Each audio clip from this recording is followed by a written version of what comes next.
All right, Mike. Thank you.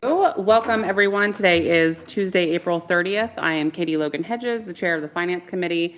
With me this evening, I have Tom Duval, Council Member, that also serves on the committee. We have Mark Bidwell, the City Auditor, as well as Jim Stanley, the Service Director, and Hannah Wynn, the Zoning Inspector and Code Enforcement Officer. So we will go ahead and call the meeting to order right at 5 o'clock. Melissa had sent out the minutes from March 26th. Did you have an opportunity to review those? Having studied them thoroughly, I move to approve them as written. Okay, motioned by Tom Duval to approve them as written. I will go ahead and second. All in favor signify by saying aye. Aye. Aye, opposed, same sign. Okay, we have two items on our agenda this evening under new business. Melissa, would you mind reading the first one? An ordinance amending the annual appropriation ordinance in the General Fund 101 Capital Improvement 0.4% Income Tax Fund, 206 Municipal Court Special Docket Grant Fund, 266 Capital Improvement Fund, 306 Wastewater Operating Fund, 808 Sanitary Sewer Operating Fund, 909 and Sewer Replacement Fund 934 of the City of Circleville. Perfect. Thank you for reading that. So with this ordinance came some supplementary information from the auditor's office. And we also have Mr. Bidwell here this evening. So I will turn this over to him for explanation.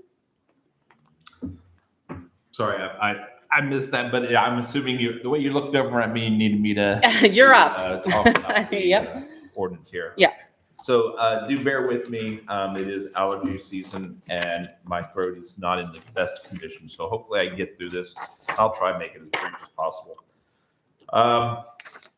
The first line item is 101 in the general fund. There's actually four different lines that we're increasing under 101. We're increasing the department email, internet, and IT for the fire department for $10,000 due to increased costs for IT, internet, and software from last year.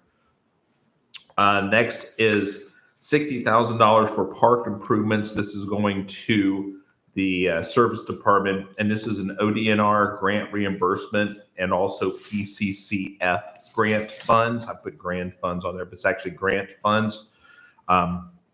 And that's basically a grant, so we're putting the money in there so that the service department can use that for the parks.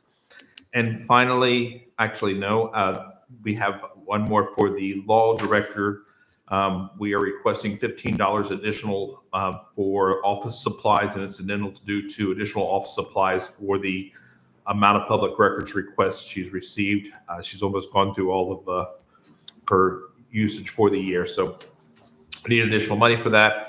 And finally, we have one for the service department again as well for a Gov Deals sale. We're reallocating the money for $367 back into the general fund for that. Next, we have the Fund 206 park improvements. We have another ODNR grant reimbursement for $58,659.80 for putting back towards that. And then we have $10,000 in the, it's called a CCA grant. And that's what we're doing is putting money back into the drug testing and recovery support. This was a request from Judge Peters. Next, we have the 306, which is for firehouse equipment. We're requesting $20,000 for a camera system for the fire department for the security of the fire department. Next, we're looking at the wastewater operating fund. And also along with that, the sanitary sewer operating fund, we have an insurance reimbursement check that we're putting back in there, $843.47 for both lines. And then finally, we have the sewer replacement fund 934. We have some professional services and professional services dues and fees. One is $90,000 of that is a contract payment, and this is a request from utilities to make this contract payment. And then finally, $50,000 of it is for money that was requested at the beginning of the year, but at the time we did not have money available in 934 to do that, and it's just an original budget request from the utilities department for that fund, and that's everything. Okay, So one question I have on the $20,000 out of Fund 306 for the firehouse, was that a budgeted item earlier in the year? No, that was not. We've had a couple of different requests for firehouse throughout this year, and this is a separate one for cameras specifically. We had some for doors that we were looking at, but I think that was has that ever been appropriated, Jim, or it's been set aside? Jim can speak more on this matter. Yeah, there was, under the firehouse roof replacement, there was money appropriated for replacing the rear doors. Yeah. We've replaced the front doors, but Right. we haven't done the rear doors yet. So that, originally, the chief said he could use that money he'd rather have the security cameras. Okay. But after speaking with Mark, he said there were funds available that we could put in there to go ahead and get the security cameras and still do the Do doors. the doors. Okay. Yep. And the funds came from, That's just our general Thank you. tax base. Yeah. thank you. Okay. Those are my questions. Do you have any? You answered my question. Yep. Okay. I thought the title for me was Yeah, misleading. I agree with you. Yep. I But agree. once you explained it, I would move that we approve this and send it towards the council on May 7th for a recommendation for their approval. Okay, so there is a motion on the floor from Tom Duval for a recommendation to send this to council on May 7th. I will go ahead and second that, but Melissa, can we please do a roll call? Duval, Yes. Hedges. Yes. All right, so that will go forward on May 7th. Thank you very much, Mr. Bidwell. Okay, Melissa, do you mind reading the second?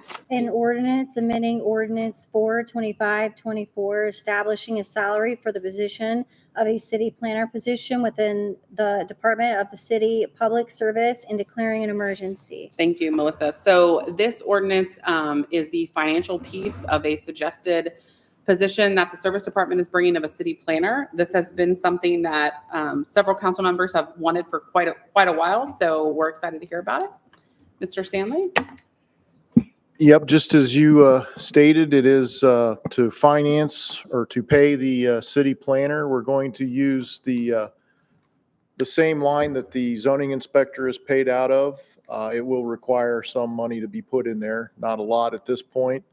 And I want to also work with Mark on possibly later on filling the zoning and code enforcement position again later. Hopefully second half of the year, if the fund can do that, or if we can move some money around to do that. Okay, so that's one question I have. So financially funding this position kind of eliminates the zoning inspector position It from a eliminates financial the standpoint. funding for, the funding that was there for the zoning inspector's position. That's correct. And so my understanding is your hope is that in the second portion of 2024, that those funds would become available to refill that position. That's correct. Until that were to happen, are those responsibilities that would not be covered under the zoning inspector being siphoned to anyone? And I think I only asked that because I think we've seen some really, really positive movement in that regard. Yes, and the planner will continue to take care of those duties. Currently, Hannah is acting in both positions, and she'll continue to do that. This is just more recognizing the need for the planner over the zoning inspector full-time at this point.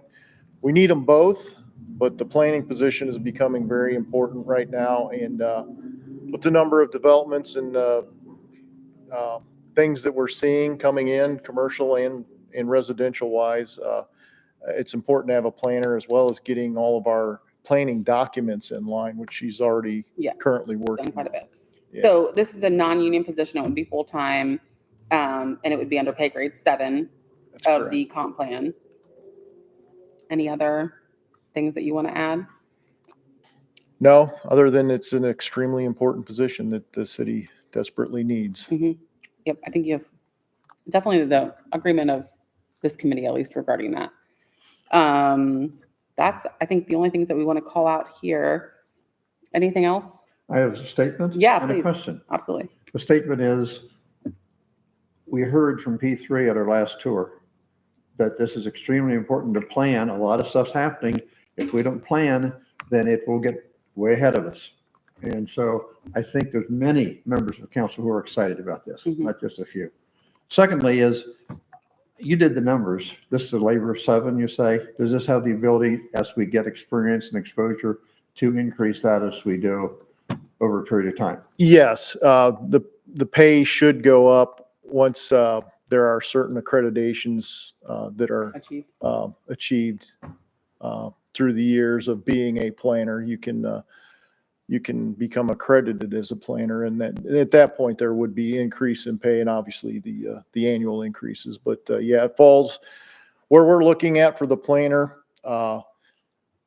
It seems like the average around Central Ohio is about $68,000, a little bit more. We're looking to be right in that range with the planner currently, and then an AICP or whatever the accreditation is for that, then bumps that up to the 70s Right. at that Okay. point. Thank you. Yeah, my only comment again is I hope that we can still backfill the Yeah. zoning inspector. 'Cause Yeah. Again, I think we made good headway there, and the planner, I think, position is going to be busy. Yeah, I think if we have both those, it'll make a world of Mhm. difference for Yeah, agreed. everything we're working. We've seen a world of difference since we had the zoning inspector. Well, and that used to be the service director's responsibility, which the amount of work she's doing, if Right. we didn't have either one of those positions, we would be in a world of hurt Mhm. right now, so. Having heard all that, I would move. Okay. Did we approve this, suggesting to our council members on the 7th of May that they approve this at our recommendation? Okay. So motion by Tom Duval. I will second. Can we do a roll call, please, Melissa? Duval, Yes, here. Hedges. Yes. All right. So that will also move forward on May 7th with a recommendation for passage. Thank you very much for bringing Thank that. Any other old or other business? Move to adjourn. Well, one thing I do want to say before you adjourn, I want to announce that we are going to have another finance committee meeting on Monday, May 13th at 6 p.m. That will be for the purpose to discuss a potential safety levy ordinance that would be coming from the mayor. So again, Monday, May 13th at 6 p.m. We will see you then. Now we'll take your motion. So move. Motion to adjourn by Tom Duval. I will second. We are adjourned at 5:12.